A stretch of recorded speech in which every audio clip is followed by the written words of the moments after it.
My dog stopped before I did.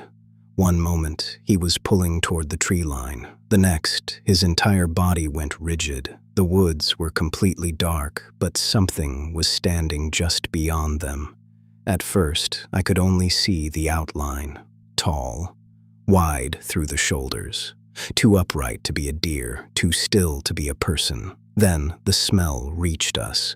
Wet earth, musk, something sharp enough to catch in the back of my throat. My dog began to shake. The figure moved, not toward us, sideways. One long step between two trees, then another. I reached for my phone. By the time the screen lit up, the figure was gone. But over the next few days, other people in Northeast Ohio began describing something disturbingly similar. A dark, hair-covered body, long strides, deep grunts, large footprints, and creatures allegedly standing between 6 and 10 feet tall. Then a woman called 911. She said there were prints outside. Huge prints. In March 2026, Northeast Ohio experienced what Bigfoot investigators called a flap, a sudden cluster of reported sightings concentrated in one small region. But was something really moving through the woods? Or were residents watching a modern legend create itself in real time? The reports centered around Northeast Ohio, particularly Portage County and nearby wooded areas southeast of Cleveland. Between March the 6th and March 10th, the Bigfoot Society said it received 6 separate reports from locations around Mantua, Garrettsville, and the surrounding region. The descriptions varied. One witness allegedly reported a brown figure approximately 9 feet tall. Another described an 8-foot creature accompanied by footprints and deep grunting sounds. Other reports mentioned black or brown figures, heavy musky odors, and large shadows that witnesses insisted did not resemble bears. Within days, the story spread across local news and social media. Portage County Sheriff Bruce Zuchowski told a local television station that roughly 10 people had approached authorities with stories involving large creatures, unusual odors, and animals reacting with fear. Garrettsville police, however, said they had not received calls themselves. That distinction matters. There were reports, there was community attention, there were claims made to local officials. But the exact number of formal police reports, verified locations, and independently interviewed witnesses remains unclear. I had seen marks in the mud before. Deer, coyotes, boot prints. These were different. They were longer than my hand. 5 impressions where toes might have been, deep enough that whatever made them had pressed hard into the ground. I stood over them for several seconds before calling. When the dispatcher answered, I could hear my own voice shaking. There are prints. I looked toward the trees. Huge prints. Later, media coverage described a 911 call in which a woman reported unusually large tracks. According to that reporting, a deputy photographed the marks and acknowledged that they appeared unusual. But neither the call nor the photographs, as publicly presented, establish what created them. A track can be real while its interpretation remains wrong. Mud expands edges. Overlapping animal prints can resemble a single larger foot. Melting rain and soil collapse can distort shape. And without scale, stride measurements, continuous trackways, and physical casts, a photograph of one impression has limited evidentiary value. The existence of a strange print is not the same as evidence of an undiscovered primate. The 911 account was reported by secondary media, while local reporting confirmed broader community claims but did not independently establish Bigfoot as their cause. The concentration of reports is what made the Ohio case unusual. Bigfoot stories are common across North America. What caught investigators' attention was the timing. 6 reported encounters appeared within approximately 4 days. Later summaries expanded the cluster to 8 allegedly credible reports beginning on March 6th. Cryptid researchers began calling the episode the Ohio Bigfoot Flap.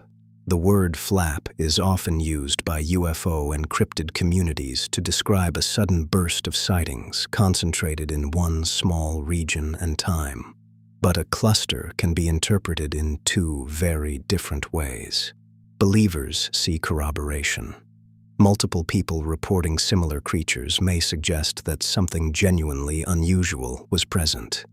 Skeptics see social influence.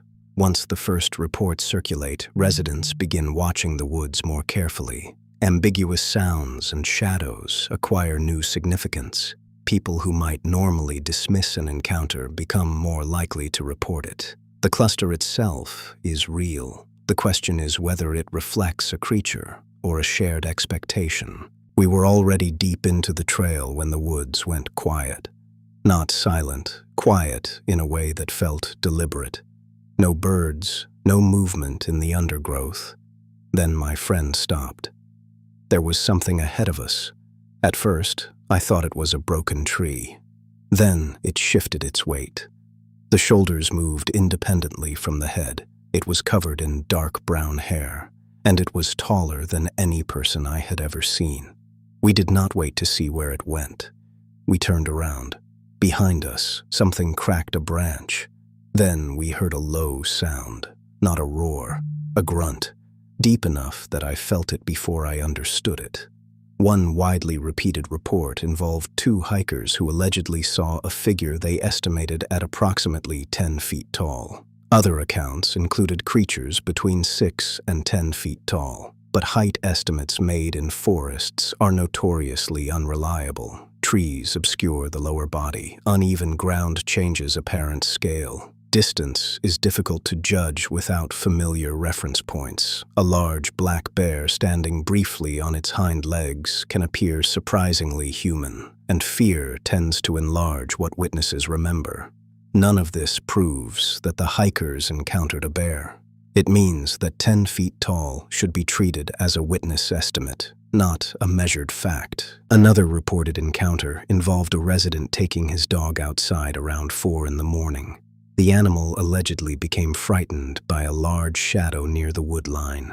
Dogs are often important in cryptid stories. They bark before the witness sees anything. They refuse to enter an area. They tremble, hide, or pull away. To the owner, this reaction can feel like independent confirmation. The dog sensed it too. But animals respond to smells and sounds humans cannot detect.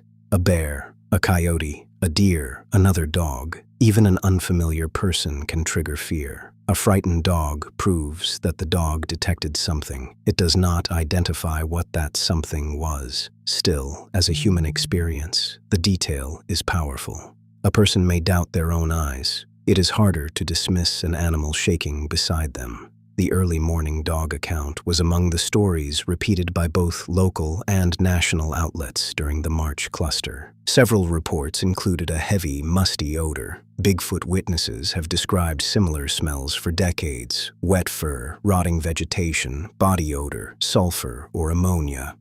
Believers argue that the repeated detail suggests a biological animal. Skeptics point out that the woods contain many possible sources. Black bears have strong odors. Wet canids smell intensely.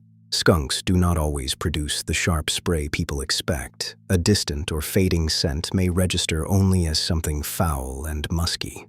Marshes release organic gases. Decomposing vegetation can create sudden pockets of odor. And once musty smell becomes part of the developing story, later witnesses may consciously or unconsciously include it in their own interpretation. The smell is consistent with the legend. It is not exclusive to it. Local reporting quoted witnesses describing a large creature accompanied by a musty odor, but no biological sample was recovered from the alleged encounters. Weeks after the sightings, Bigfoot investigators said they had collected additional material: video of large tracks, recordings of unexplained howls, and testimony from people who believed they had seen something moving through the region. Mike Miller, a longtime Ohio Bigfoot researcher, claimed some vocalizations reached frequencies he did not associate with known North American animals. But a spectrogram cannot identify a creature merely because the sound appears unusual. The quality of the recording matters. Distance matters. Echo matters. Playback speed, wind, and compression can alter frequencies. Coyotes produce an extraordinary range of vocalizations. Foxes can sound almost human. Bobcats can create screams that seem impossible for an animal of their size. Owls can produce calls that inexperienced listeners fail to recognize. Without the original recording conditions, comparison methodology, and independent bioacoustic analysis, an unexplained howl remains exactly that: unexplained, not confirmed Sasquatch. Investigators also circulated images of purported tracks, but no publicly reported DNA, hair, tissue, body, or independently authenticated biological evidence emerged from the March events. Ohio has a growing black bear population, and bears occasionally move through areas where residents may not expect them. A black bear can stand upright. From the front, its ears may disappear into the outline of its head. Its arms can hang in a way that appears disturbingly human. A bear moving quickly between trees may be visible for only seconds. In darkness, observers may never see the snout. But bears also leave recognizable tracks. Their gait is different from a human stride, and a bear typically does not continue walking upright for long distances. The bear explanation may fit some reports. It does not automatically explain all of them. That may be because the reports did not all share the same cause. One witness may have seen a bear, another may have seen a person, another may have misjudged a tree stump, another may have invented the story, and one may have encountered something that cannot now be reconstructed. The assumption that one Sasquatch caused every report is not required. Neither is the assumption that one ordinary animal did. A local skeptic raised one of the case's most important questions. Northeast Ohio contains hunters, hikers, property owners, and extensive networks of trail cameras. Why did none of the cameras produce a clear image? This question follows every modern Bigfoot wave. People carry phones, doorbell cameras watch driveways, trail cameras monitor game paths day and night. Yet the evidence remains distant, partial, or absent. Believers argue that an intelligent animal would avoid human technology. They suggest cameras emit sound, infrared light, or scent detectable to wildlife. But this creates a difficult standard. Bigfoot is described as common enough to generate repeated sightings across North America, yet elusive enough to avoid bodies, bones, road collisions, clear photographs, and reproducible DNA. Every missing form of evidence becomes another proposed ability. It avoids roads. It hides its dead. It detects cameras. It moves only at night. These explanations may be possible, but they also make the theory increasingly difficult to test. A local Garrettsville resident specifically cited the abundance of hunting and trail cameras as a reason he found the claims doubtful. As the reports spread, the community responded with a mixture of concern, fascination, and humor. Local businesses posted edited images of Bigfoot visiting town. A chiropractor joked that the creature had arrived for an adjustment. The sheriff's office participated with humorous social media posts implying that Bigfoot had been detained and later escaped. These jokes do not prove that the original witnesses were lying, but they change the environment in which later reports appear. Once a town begins collectively performing the legend, it becomes harder to separate. Sincere testimony, misidentification, jokes, promotional content, AI-generated images, and deliberate hoaxes. A photograph posted after the story breaks may be entertainment. A frightened witness may see it and assume it is evidence. Another person may retell it without knowing its origin. Within days, the folklore begins feeding itself. Local reporting documented businesses and residents creating edited Bigfoot images while the sightings were still being discussed. Ohio had experienced a similar wave before. In 1978, residents around Minerva reported a large, hair-covered creature near local properties. The being became known as the Minerva Monster. Witnesses described unusual smells, glowing or reflective eyes, and an intimidating figure near the woods. Law enforcement reportedly searched the area but found no creature. The parallels are difficult to ignore. Both stories involved small Ohio communities, wooded terrain, multiple witnesses, large humanoid figures, strong odors, and intense local attention. Believers interpret the repetition as evidence that the same population has occupied the region for decades. Folklorists might see something different. Once a location acquires a monster story, new experiences are absorbed into the existing tradition. The landscape remembers. A shadow in an ordinary town is only a shadow. A shadow in the territory of the Minerva monster becomes a possible return. Recent reporting explicitly compared the 2026 cluster with the late 1970s Minerva monster wave. Some investigators proposed that the March sightings involved more than one creature, possibly a family group, possibly animals moving through connected forest and river corridors after a difficult winter. The theory attempts to explain why reports appeared sequentially across nearby locations and then suddenly stopped. If a group were migrating through the region, witnesses would see them only briefly. Tracks and vocalizations might appear for several days. Then the animals would move on. It is a compelling narrative, but it depends on an undocumented species, an undocumented group, and an undocumented migration. The sightings are used to infer the herd. The herd is then used to explain the sightings. That is circular unless independent evidence confirms movement between locations.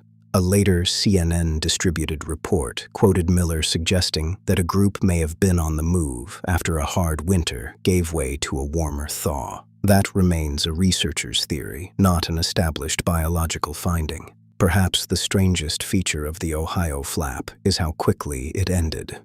Reports began appearing in early March. Then, almost as suddenly, the activity went quiet. Jeremiah Byron of the Bigfoot Society later said he had received no meaningful new reports from the region and considered the March flap closed. He suggested that unusually warm weather may have placed more people outdoors, increasing the number of possible encounters. That explanation is mundane, but important. More witnesses do not necessarily mean more creatures. They may simply mean more people looking. Once the initial attention faded, fewer ambiguous experiences were interpreted and reported as Bigfoot. Or perhaps, as believers argue, whatever moved through the region continued elsewhere. No new physical evidence was reported when the wave ended. To evaluate the Ohio case, the evidence must be separated by quality. First, community attention. This is verified. The sightings became a major local story. Residents, businesses, and law enforcement discussed them publicly. Second, witness reports.